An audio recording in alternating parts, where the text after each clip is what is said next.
ಈಗ ಬಿಸಿಯನ್ನು ಮಾಡಿಕೊಂಡು ಇದ್ರ ಜೊತೆ ಏನು ತಿನ್ನೋಣ ಅಂತ ಯೋಚನೆ ಮಾಡ್ತಿದ್ದಾಗ ಮನೆಯಲ್ಲಿರೋ ರಾ ಮ್ಯಾಂಗೋ ಕಾಣಿಸ್ತು. ಈ ಹಸಿ ಮಾವಿನಕಾಯಿಂದ ಒಂದು ದಿಢೀರ್ ಹಸಿ ಮಾವಿನಕಾಯಿ ಗೊಜ್ಜು ಮಾಡ್ತಾರೆ ಇವಾಗ ನಮ್ಮ ಶೆಫ್ ಗೀತಕ್ಕ. ನೋಡೋಣ. ತೊಳ್ಕೊಂಡು ಕ್ಲೀನಾಗಿ ಒರೆಸ್ಕೊಂಡಿದ್ದೀವಿ. ನೆಕ್ಸ್ಟು ಇದನ್ನ ತೋತಪ್ರಿಕಾಯಿ, ಗಿಳಿ ಮೂಗಿನಕಾಯಿ, ಒಂದೊಂದು ಏರಿಯಾದಲ್ಲಿ ಒಂದೊಂದು ಹೆಸರು ಹೇಳ್ತಾರೆ ಇದಕ್ಕೆ. ಸೊ ಇದು ಕಟ್ ಮಾಡ್ಕೊಳ್ಳಿ.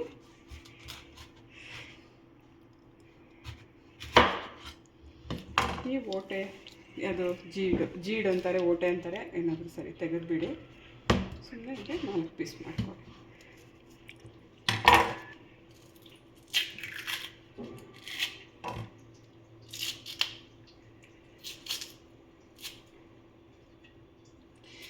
ಒಂದು ಕತ್ತಿ ಶಾರ್ಪ್. ಸೊ ಈ ಥರ ಜೀಡು ನಾರು ಎಲ್ಲ ತಕ್ಕೊಂಬಿಡ್ಬೇಕು. ಆ್ಯಕ್ಚುಲಿ ಕತ್ತಿ ಇಷ್ಟು ಶಾರ್ಪ್ ಇಲ್ಲ ಅಂದರೆ ಅದು ಜೀಡು ಕಟ್ಟೇ ಆಗಲ್ಲ. ಎಷ್ಟೊಂದು ಚಾಕಲ್ಲಿ ಜೀಡು ಬಿಟ್ಟೆ ಕಟ್ ಮಾಡ್ಕೋಬೋದು. ಓಕೆ. ಸೊ ಬೇಸಿಕಲಿ ಜೀಡು ತೆಗಿಬೇಕು ಅಷ್ಟೇ. ಓಕೆ. ಡಿಲೀಟ್ ಮಾಡಾಯ್ತಲ್ಲ. ಇದನ್ನು ಕಟ್ ಮಾಡೋವಾಗ ತಿನ್ನಬೇಕು ಅಂತ ಆಸೆ ಆದರೆ ಈ ಥರ ಒಂದು ಸೈಡಲ್ಲಿ ಇಟ್ಕೋಬೋದು, ಮಿಕ್ಕಿದ್ದನ್ನು ಗೊಜ್ಜು ಮಾಡ್ಬೋದು. ಸೊ ಒಂದು ಕುಕ್ಕರ್ ಬಟ್ಲದಲ್ಲಿ 3 ಕಾಯಿ ಉಳಿದಿದ್ದು ತಿನ್ಬೇಕಂತ ಆಸೆ ಆಗಿದ್ದು ಬಿಟ್ಟಿದ್ದ ಕಾಯಿ. ಎಷ್ಟು ನೀರು? ಸ್ವಲ್ಪ ಅದು ಬೇಯೋ ಅಷ್ಟು ಸ್ವಲ್ಪ ನೀರು ಹಾಕ್ಕೊಳ್ಳಿ ಸಾಕು. ಅದು ಬೆಂದ ಮೇಲೆ ಮೆತ್ತಗಾಗುತ್ತಲ್ವ, ಗೊಜ್ಜು ಥರ ಇರಬೇಕು. ತೀರಾ ನೀರು ಆಗಬಾರ್ದು. ಸ್ವಲ್ಪ ನೀರು ಹಾಕ್ಕೊಂಡು ಇದಕ್ಕೊಂಚೂರು ಅರಿಶಿನ ಹಾಕಿ. ಓಕೆ. ಇಷ್ಟೇ ಅರಿಶಿನ ಹಾಕಿ ಕುಕ್ಕರು ಮುಚ್ಚಿ 2 ಸೀಟಿ ಹಾಕ್ಸ್ಬೇಕು. 2 ಸೀಟಿ. ಫ್ಲೇಮು ಮೀಡಿಯಂ ಫ್ಲೇಮಾ? Medium flame.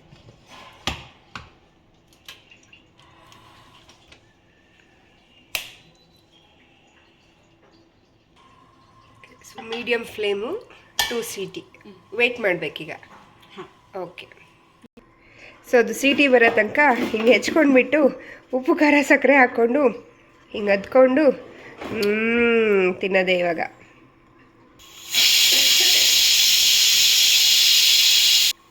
ಸೊ 2 ಸೀಟಿ ಆಗಿದೆ. ಈಗ ಆಫ್ ಮಾಡೋಣ. ಇದು ಕೂಲ್ ಆಗೋ ತನಕ ವೆಯ್ಟ್ ಮಾಡಬೇಕು. ಕೂಲ್ ಆಗಿದೆ. ಇವಾಗ ತೆಗೆದು ನೋಡೋಣ ಮ್ಯಾಜಿಕಲ್ ಮ್ಯಾಂಗೋನ. ನೋಡು ಆ ಥರ ಮೆತ್ತಗಾಗಿರುತ್ತೆ ಇದು. ಚೂರು ಪ್ರೆಸ್ ಮಾಡಿ ತೋರಿಸು. ತೆಗಿ ಬಿಡು, ಅಲ್ಲಿ ತೊಗೊತೀನಿ. ಸೊ ಹಿಂಗೆ ಈ ಥರ ಆಗಿರುತ್ತಲ್ವ, ಸ್ವಲ್ಪ ಲೈಟಾಗಿ ಹಿಂಗೆ ಸ್ಮ್ಯಾಶ್ ಮಾಡ್ಕೊಳ್ಳೋದು. ಓಕೆ. ಆಲ್ಮೋಸ್ಟ್ ಹಬೆಗಿಟ್ಟಂಗೆ. ಹಾಗೆ ಹಬೆಗಿಟ್ಟಂಗೆ.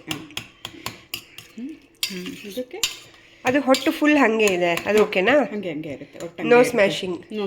ಒಟ್ಟು ಸ್ಮ್ಯಾಶಿಂಗ್ ಇಲ್ಲ, ಬರೀ ಪಲ್ಪ್ ಮಾತ್ರ ಸ್ವಲ್ಪ ಗೊಜ್ಜು ಥರ ಸ್ಮ್ಯಾಶ್ ಮಾಡ್ಕೊಳ್ಳೋದು ಅಷ್ಟೇ.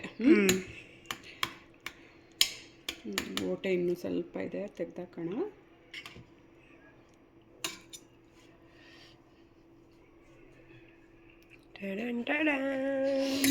ಓಕೆ. ನೆಕ್ಸ್ಟು ಅದಕ್ಕೆ ನೋಡಿ ಈ ಥರ ಇಷ್ಟು ಕನ್ಸಿಸ್ಟೆನ್ಸಿ ಇದ್ದಾಗ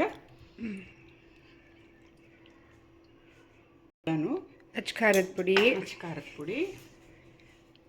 ಉಪ್ಪು, ಬೆಲ್ಲದ ಪುಡಿ, ಸ್ವಲ್ಪ ಬೆಲ್ಲ, ಇದೆಲ್ಲ ನಿಮ್ಮ ರುಚಿಗೆ ಮನೆಯಲ್ಲಿ ನಿಮ್ಗೆ ಏನು ಟೇಸ್ಟ್ ಬೇಕೋ ಅಷ್ಟರಲ್ಲಿ ಹಾಕ್ಕೊಂಡು ಎಲ್ಲ ಕಲಿಸ್ಕೊಂಡ್ಬಿಡೋದು.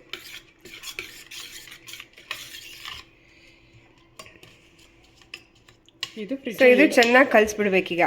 ಎಲ್ಲ ಹಿಂಗೆ ಕಲಿಸ್ಕೊಂಡ್ಬಿಟ್ಟು ಟೇಸ್ಟ್ ನೋಡಿ, ಉಪ್ಪು ಖಾರ ಬೇಕಂದರೆ ಆ್ಯಡ್ ಮಾಡ್ಕೊಳ್ಳಿ. ಬೆಲ್ಲ ಏನು ಬೇಕಾದರೂ ಆ್ಯಡ್ ಮಾಡ್ಕೋಬೋದು ಇದಕ್ಕೆ, ಏನಾದರೂ ಟೇಸ್ಟ್ಗೆ ಬೇಕಂದರೆ. ಓಕೆ. ಆ ಹೊಟ್ಟನ್ನ ಹೆಂಗೆ ಊಟ ಮಾಡೋದು? ಮೊಸರನ್ನ ಜೊತೆ ಅದೆಲ್ಲ, ಮೊಸರನ್ನಕ್ಕೆ ಉಪ್ಪಿನಕಾಯಿ ಥರ ಅದನ್ನು ಹೊಟ್ಟನ್ನ ನೆಂಚ್ಕೊಂಡು ತಿನ್ಬೋದು. ಓಕೆ. ಇಲ್ಲ ಅನ್ನ ಕಲಿಸ್ಕೊಳ್ಳೋವಾಗ ಅದನ್ನು ಕಚ್ಕೊಂಡು ತಿನ್ಬೋದು. ಓಕೆ. ಅದಕ್ಕೆ ಅದನ್ನು ಸ್ವಲ್ಪ ದೊಡ್ಡದಾಗೆ ಇಟ್ಟಿದ್ರೆ ಚೆನ್ನಾಗಿರುತ್ತೆ. ಓಕೆ. ಚಿಕ್ಕ ಪೀಸ್ ಮಾಡೋ ಬದಲು. ಸೊ ಇದು ಇವಾಗ ನಮಗೆ ಟೇಸ್ಟ್ ಬ್ಯಾಲೆನ್ಸ್ ಆಗಿದೆ ಅಂತ ಕನ್ಫರ್ಮ್ ಆದಮೇಲೆ ನೆಕ್ಸ್ಟ್ ಒಗ್ಗರಣೆ ಕೊಟ್ಟು ತಿನ್ಬೋದು, ಇಲ್ಲ ವಿತೌಟ್ ಒಗ್ಗರಣೆ ಅರ್ಜೆಂಟ್ ಆಗು ತಿನ್ಬೋದು. ನಾವು ಒಗ್ಗರಣೆ ವರ್ಷನ್ ಟ್ರೈ ಮಾಡೋಣ ಇವತ್ತು. ಆ್ಯಸ್ ಯೂಶುವಲ್ ಎಣ್ಣೆ ಇಟ್ಕೊಂಡು ಒಗ್ಗರಣೆ ವರ್ಷನ್ಗೆ ಸೊ ಇಲ್ಲಿ ಕಡಲೆಕಾಯಿ ಎಣ್ಣೆ ಹಾಕ್ತಿದ್ದಾರೆ. ನಮ್ಮ ಮನೇಲಿ ಎನಿ ಕುಕ್ಕಿಂಗ್ ಆಯಿಲ್ ಯೂಸ್ ಮಾಡ್ಬೋದು. ಸೊ ಬಂತು.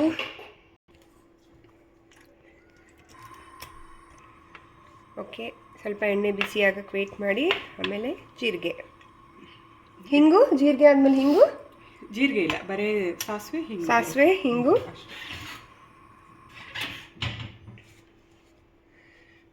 ಅರೆ ಸಾರಿ. ಸೊ ಈಗ ಸ್ವಲ್ಪ ಜೀರಿಗೆ ಹಾಕೋಬೇಕು. ಅದು ಚಟಪಟ ಆದಮೇಲೆ ಹಿಂಗೆ, ಜೀರಿಗೆ ಅಲ್ಲ ಸಾರಿ, ಸಾಸಿವೆ ಹಾಕೋಬೇಕು. ಬರೀ ಸಾಸಿವೆ ಸೆಡ್ದ ಮೇಲೆ ಒಂಚೂರು ಹಿಂಗೆ ಹಾಕ್ಕೊಂಡು ಅದಕ್ಕೆ ಹಾಕ್ಬಿಡೋದು ಒಗ್ಗರಣೆ. ಓಕೆ, ಏನು ಯೋಚನೆ ಇದು ಒಂದು ಮಾವಿನಕಾಯಿ ಇದ್ರೆ ಆಗೋಯ್ತು, ಎಲ್ಲ ಕೆಲಸ ಮುಗಿದೋಗುತ್ತೆ. ಸೊ ಹಿಂಗು ಹಾಕಿ ಏನಾಗಲ್ಲ.